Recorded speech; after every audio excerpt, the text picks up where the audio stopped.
There's this teenager who ended up committing so many crimes you'd think it was a movie.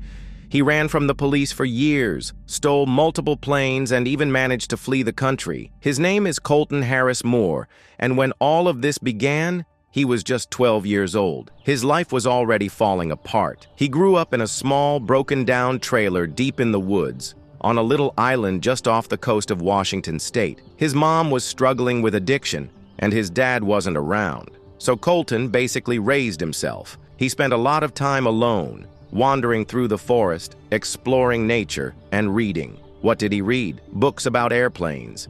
He was completely fascinated by them. He had this dream of becoming a pilot someday. Eventually, things took a darker turn. Colton started sneaking into neighborhood homes. Not to steal expensive stuff at first, just food. He was hungry and taking care of himself the only way he knew how. But over time, that evolved.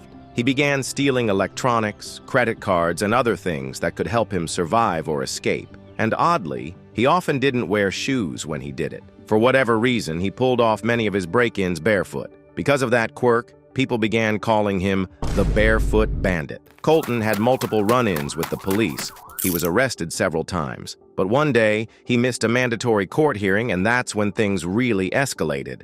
The police started actively searching for him. When Colton found out they were after him, he didn't panic. He did what he always did. He disappeared into the woods. He stayed hidden for over 6 months, living completely off the grid. He survived by breaking into vacation homes to sleep, stealing camping gear, and gathering food however he could. Sometimes he slept outside in the forest. He was constantly on the move, trying not to stay in one place too long. Eventually, though, the police managed to track him down.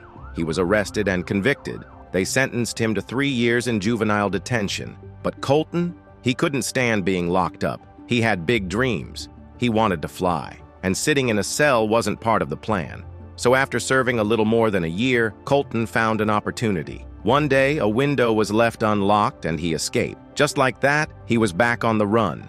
He returned to familiar territory, back to the woods, back to breaking into cabins and vacation homes. He slept wherever he could, surviving off what he could find. He stole food, camping supplies, even cars. This went on for months.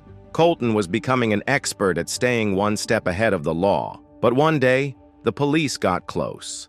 He was driving a Mercedes he'd stolen and they spotted him. They tried to pull him over in a parking lot, but instead of stopping, Colton flung the door open and bailed from the car while it was still moving, vanishing into the nearby woods. Inside the car, police found a backpack he had taken, and inside the bag, a digital camera. On the memory card was a selfie that Colton had snapped of himself. It was one of the first images the authorities had of him while he was on the run. After that, Colton took things to another level.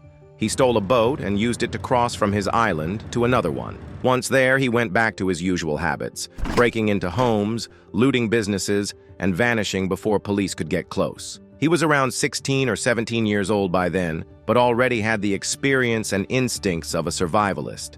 And you might wonder, how does a teenager keep this up for so long? Doesn't he want friends? A normal life? A girlfriend? Honestly, Colton never really had the chance to live normally.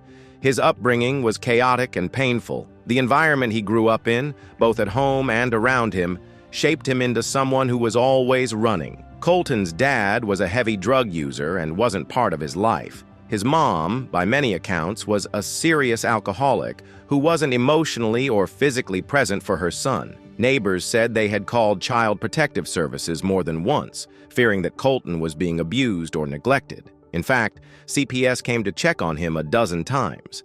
At one point, they even removed him from the home for a while. So with all that trauma and instability, Colton adapted. He turned to the wilderness, crime, and eventually flight. Literally. While he was still on the run, his fascination with aviation never faded. One day, he made a bold move. He broke into a small airplane hangar and managed to start up a single propeller plane. And get this, Colton had zero formal flight training. He learned everything from stolen manuals and online videos. Despite that, he managed to get the plane off the ground and fly it for 3.5 hours before he crash-landed it on a Native American reservation in mainland Washington. That didn't stop him. About a year later, Colton stole another plane. This time, he only flew about 10 miles before landing it safely. No crash. Just 2 weeks after that, he stole a third plane from Idaho and flew it 250 miles back to Washington. That one, he crash-landed in a field. At this point, Colton wasn't just a fugitive. He was becoming a legend. He was still a teenager, and yet he'd been running from the police for years, stealing cars, boats, and now planes. And people were captivated by it. Because of his barefoot habits, the media dubbed him the Barefoot Bandit. Someone even made a Facebook fan page that racked up over 100,000 followers. A company started printing t-shirts with his face on them.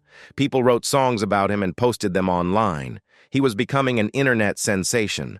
But with that fame came heat. The FBI got involved. The manhunt was getting serious. But Colton wasn't slowing down. He was still robbing homes, stealing vehicles, and disappearing just before anyone could catch him. Eventually, Colton realized the walls were closing in. There was too much attention.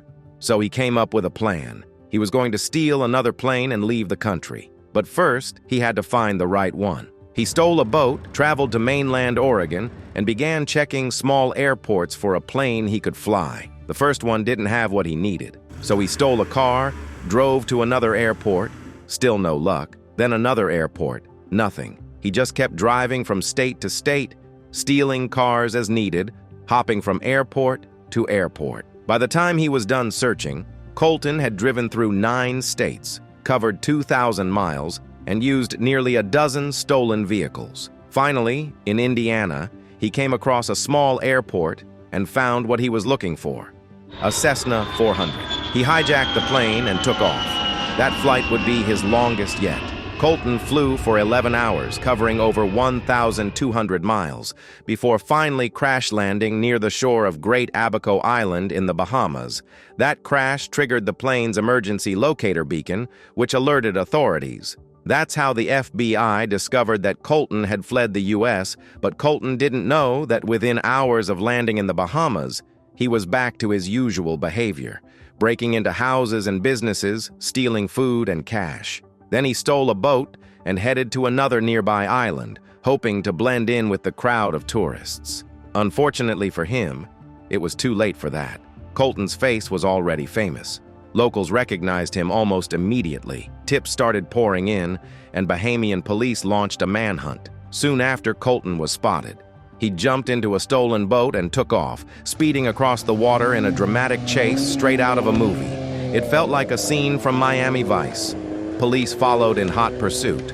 Then, boom, Colton's boat hit a sandbar and got stuck. As he scrambled to free it, police pulled up and opened fire, disabling the boat's engine. And just like that, Colton's run came to an end. He was arrested and taken into custody. Here's his mugshot. The end of the legend of the Barefoot Bandit. He was charged with multiple crimes across several states and ultimately sentenced to 6.5 years in prison. But here's the twist. Colton's story was so wild, so unbelievable, that 20th Century Fox bought the movie rights to his life story for $1.3 million. However, the court ruled that he couldn't profit from the deal. All the money had to go toward reimbursing his victims, the people and businesses he had stolen from. In the end, Colton served his time, and today, he's out of prison, working a regular job, living a quiet life.